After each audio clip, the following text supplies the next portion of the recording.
Friends, चलिए आज की मोरल साइंस की क्लास को स्टार्ट करते हैं। आज की हम अपनी मोरल साइंस की क्लास में हमारा लेसन 3 जो कि है उद्यम मीन्स परिश्रम ही जीवन है, इस लेसन को रीड करेंगे। तो स्टूडेंट्स, मैं बता दूं, उद्यम जिसका मतलब होता है परिश्रम, परिश्रम मीन्स मेहनत, मेहनत ही जीवन है मीन्स परिश्रमी व्यक्ति कभी भी अपने जीवन में असफल नहीं होता। परिश्रम ही सफल जीवन की कुंजी है ना स्टूडेंट्स। तो आज हम अपने इस लेसन में जगदीश बसु की कहानी को पढ़ेंगे कि वह कितने परिश्रमी व्यक्ति थे और उन्होंने अपने परिश्रम में करके अपने जीवन को किस तरह से सफल बनाया। तो चलिए इस चैप्टर को अपनी बुक में रीड करना स्टार्ट करते हैं। चलिए स्टूडेंट्स, इस चैप्टर को हम अपनी बुक में रीड करना स्टार्ट करते हैं। चैप्टर 3 उद्यम। जैसा कि मैंने बताया, उद्यम का मतलब क्या होता है हिंदी में? परिश्रम मीन्स मेहनत ही जीवन है। चलिए इस चैप्टर को स्टार्ट करते हैं। बच्चों, उद्यम परिश्रम का जीवन में बहुत महत्व है, बहुत इम्पोर्टेंस है, महत्व है किसकी? परिश्रम का जीवन में हमारे। यह उन्नत और सफल जीवन की कुंजी है। उद्यम करने वाला व्यक्ति, जो व्यक्ति उद्यम मीन्स परिश्रम करता है, वह लाभ हानि, जीवन मरण, सफलता असफलता, निंदा स्तुति आदि की जरा भी चिंता नहीं करता। मीन्स जो व्यक्ति अपने जीवन में मेहनत करता है, जिसे अपनी मेहनत पर, परिश्रम पे विश्वास होता है, उसे लाभ हानि, जीवन मरण, सफलता असफलता, निंदा मीन्स बुराई, इन सब चीज़ों की जरा भी चिंता नहीं होती। वे सिर्फ अपना जीवन का लक्ष्य परिश्रम को बनाता है और वो परिश्रम करता रहता है। वह तो उद्यम करना अपना कर्तव्य समझता है, वह परिश्रम करना अपना धर्म, अपना कर्तव्य समझता है कि मुझे परिश्रम करना है, बाकी फल कौन देगा? भगवान। फल के लिए वह परमात्मा पर विश्वास रखता है। वह अपना कर्तव्य समझता है, अपना फ़र्ज़ समझता है कि उसे अपने जीवन में परिश्रम करना है और उस परिश्रम का फल जो है वो उसको कौन देगा? परमात्मा मीन्स ईश्वर, भगवान देंगे। ये उसका विश्वास होता है, क्योंकि वह जानता है कि जीवन में सुख दुख का साहस के साथ सामना करने वाले का ईश्वर भी साथ देता है। क्योंकि परिश्रमी व्यक्ति, उद्यमी व्यक्ति ये जानता है कि जो व्यक्ति अपने जीवन में सुख और दुख आने पर उस सुख दुख का साहस के साथ, हिम्मत के साथ उसका सामना करता है, ईश्वर भगवान भी उसका साथ कभी नहीं छोड़ते, उसका साथ हमेशा देते हैं। एक बार की बात है, बरसात के दिन थे। एक लड़का अपनी बहन के साथ पुल पर खेल रहा था। ठीक है, बरसात के दिन थे और एक लड़का क्या कर रहा था? अपनी बहन के साथ कहाँ पर खेल रहा था? पुल पर खेल रहा था। अचानक उसकी नज़र नाले में बहते हुए पानी पर पड़ी। उसने देखा कि किनारे पर एक सांप चिपका हुआ है। उसकी नज़र कहाँ पड़ी? नाले के किनारे पर पड़ी और उसमें क्या चिपका हुआ है? किनारे पर सांप चिपका हुआ है। पानी की तेज़ धार उस सांप को बहा कर ले जाना चाहती थी और पानी उसमें तेज़ धारा से बह रहा था।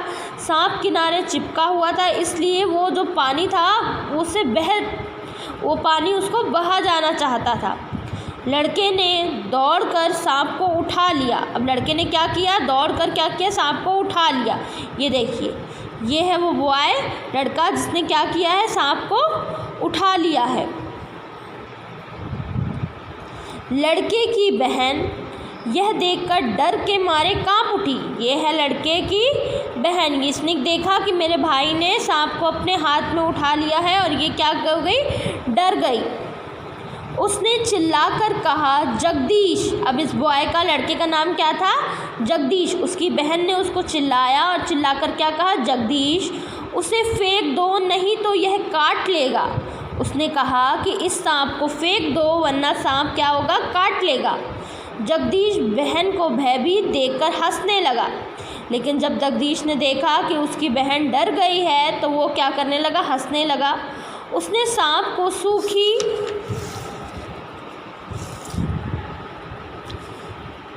जगह पर फेंक दिया। और उसने सांप को कहाँ फेंक दिया, सूखी जगह पर फेंक दिया। बच्चों, जानते हो यह लड़का कौन था?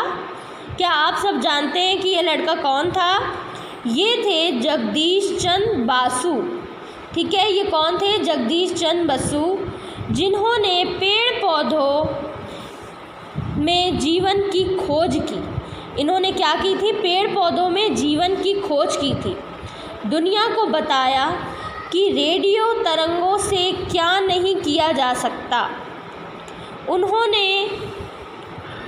रेडियो तरंगों की खोज की। और किसकी खोज की? जगदीश चंद्र बसु ने रेडियो तरंगों की खोज की। परंतु उस समय हमारे देश पर अंग्रेज शासन करते थे। लेकिन जब जगदीश चंद्र बसु ने ये खोज करी थी रेडियो तरंगों की, तब हमारे देश में किसका शासन था? अंग्रेज का शासन था, अंग्रेज़ों का शासन था। वे भारतवासियों को अपना गुलाम समझते थे, इसलिए उन्होंने जगदीश चंद्र बसु की खोज की तरफ कोई ध्यान नहीं दिया। उस समय जब जगदीश चंद्र बसु ने रेडियो तरंगों की खोज की, उस समय हमारे देश में अंग्रेज़ों का शासन था, जो सिर्फ हम भारतवासियों को अपना गुलाम समझते थे। इसीलिए जगदीश चंद्र बसु ने जब वो खोज की तो उन्होंने उसको बिल्कुल भी उसकी खोज पर ध्यान नहीं दिया। परंतु जगदीश चंद्र बसु बड़े उद्यमी थे। उद्यमी मीन्स परिश्रमी थे। लेकिन जगदीश चंद्र बसु क्या थे? बहुत ही परिश्रमी, मेहनती व्यक्ति थे। उन्होंने तरह तरह की खोजें करके दुनिया को बताया कि पेड़ पौधों और वनस्पति में भी मनुष्य की तरह जीवन होता है। उन्होंने उसके बाद भी क्या किया? तरह तरह की खोज की और दुनिया को बताया कि पेड़ पौधे और वनस्पति में भी मनुष्य की तरह जीवन होता है। वे भी सांस लेती हैं, उन्हें भी जल की आवश्यकता होती है, वो भी अपने जीवन में बढ़ोतरी करती हैं। उन्होंने देखा कि किसी पौधे की पत्तियां हाथ लगाते ही शर्मा कर सिकुड़ जाती हैं और कुछ समय बाद वे पुनः खिल उठती हैं, वे फिर से खिल उठती हैं। कुछ फूलों की पंखुड़ियाँ सवेरा होते ही खिल उठती हैं और सूर्य डूबने पर वे बंद हो जाती हैं। सचमुच वे हमारी तरह सोना चाहती हैं, जिस तरह हम मनुष्य सुबह होते हैं, उठ जाते हैं और रात में सो जाते हैं, तो इस तरह फूल भी जो है, कुछ पंखुड़ियाँ ऐसी होती हैं जो सवेरा होते ही खिल जाती हैं, लेकिन सूरज ढलने के बाद वो बंद हो जाती हैं। जगदीश चंद्र बसु तब जब कभी कोई नई चीज़ देखते तब उनके मन में उसके बारे में जिज्ञासा पैदा होती। जिज्ञासा मीन्स कि उसको करने की इच्छा, कि मतलब ये कैसे है ना। उनके भीतर इसे पूर्ण रूप से समझने की लालसा जाग उठती। वो समझना चाहते थे, हर एक चीज़ पे गहराई से अंदर जाते थे कि वो किस तरह से ये चीज़ कंप्लीट होती है, ये चीज़ किस तरह से होती है।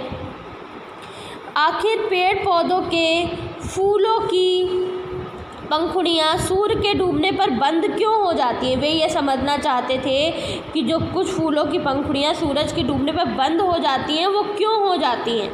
प्रकृति से जुड़े कई प्रश्न उनके मन को मथते रहते थे, मतलब उनके मन में चलते रहते थे। प्रकृति से जुड़े कई प्रश्न, कई सवाल उनके मन में चलते रहते थे। उन्होंने हार नहीं मानी। वैज्ञानिकों ने उनकी हंसी उड़ाई। कई साइंटिस्ट, कई वैज्ञानिक थे जो उनकी इस चीज़ को लेकर हंसी उड़ाते थे, लेकिन वे चुपचाप अपने काम में लगे रहे। सच में वे बड़े उद्यमी व्यक्ति थे, बहुत ही परिश्रमी व्यक्ति थे। अपने कठिन उद्यम से उन्होंने एक उपकरण बनाया। अपने कठिन परिश्रम, अपनी कठिन मेहनत से उन्होंने क्या बनाया? एक उपकरण बनाया, जिसका नाम उन्होंने रेजोनेंट रिकॉर्डर रखा। क्या रखा? रेजोनेंट रिकॉर्डर रखा। एक उपकरण बनाया, अपनी मेहनत से उन्होंने क्या बनाया? एक उपकरण बनाया। इस उपकरण की सहायता से उन्होंने पौधों की हृदय की धड़कन सुनी। जैसे हमारा दिल धड़कता है, मनुष्य के दिल धड़कता है हृदय में, तो उसी तरह से उन्होंने पौधे की हृदय की क्या की धड़कन को सुना। सुख दुख में पौधों के रोने की आवाज़ सुनी। अंत में उन्हें सफलता मिली। उन्होंने बताया कि पौधों को मनमाने ढंग से काटना नहीं चाहिए, क्योंकि उनमें भी जीवन होता है। वे भी थकते हैं, सो जाते हैं और विष के प्रभाव से मुरझा जाते हैं। उन्होंने अपनी इन खोजों से सारी दुनिया को आश्चर्यचकित कर दिया, अचंभित कर दिया कि कैसे उन्होंने एक उपकरण का निर्माण किया। उससे उन्होंने पौधों की धड़कनों को सुना और उनके सुख दुख को ज्ञात किया, है ना। तो इस चीज़ से क्या था, पूरी दुनिया आश्चर्यचकित थी।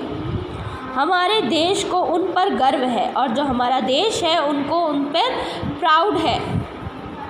बच्चों, तन मन से किसी कार्य को पूर्ण करने के लिए कार्य करना ही उद्यम है। किसी भी चीज़ में अगर हम पूर्ण रूप से उसमें मन लगाएंगे, उसमें परिश्रम करेंगे, तो वो कार्य ज़रूर पूरा होगा। उद्यमी व्यक्ति कठिनाइयों को ठोकर मारकर आगे बढ़ जाता है। जो व्यक्ति परिश्रमी होता है उसके जीवन में चाहे जितनी कठिनाई आए, वे उन्हें ठोकर मार के उन पे ध्यान न देकर अपने जीवन में निरंतर प्रयास करता रहता है और आगे बढ़ जाता है। उसे कार्य करते समय अपने गुण ही दिखाई देते हैं। उसकी भीतरी शक्ति उसे आगे बढ़ने का रास्ता दिखाती है। किसी कवि ने कहा है, उद्यम उद्यम उद्यम, परिश्रम परिश्रम परिश्रम, बस उद्यम ही सबसे बढ़कर, बस परिश्रम ही सबसे बढ़कर है।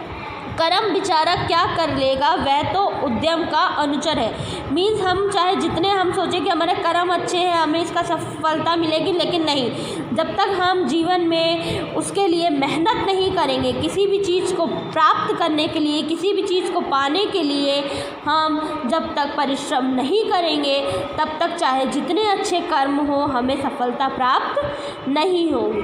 तो students, what is the moral of the story? इस स्टोरी का, इस कहानी का मोरल क्या था? इस कहानी में हमने क्या सीखा?